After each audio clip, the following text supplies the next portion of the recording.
எந்த பாத்திரம் ரொம்ப விலை உள்ளதோ அந்த பாத்திரம் அதிக கடினமான பாதையை சந்தித்திருக்கும்.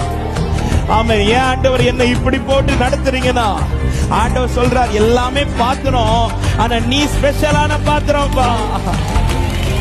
எல்லாமே பாத்திரங்கள் தான், ஆனா நீ கொஞ்சம் ஸ்பெஷலான பாத்திரம். உன் குடும்பத்துல நீ ஸ்பெஷலான பாத்திரம், உன் சொந்தத்துல நீ ஸ்பெஷலான பாத்திரம், இந்த சபையில நீ ஸ்பெஷலான பாத்திரம், இந்த பட்டணத்துல நீ ஸ்பெஷலான பாத்திரம். இந்த பாத்திரத்துல அவர் பண்ணின உடன்படிக்கை அது அவமாய் போகாது, அவமாய் போகாது.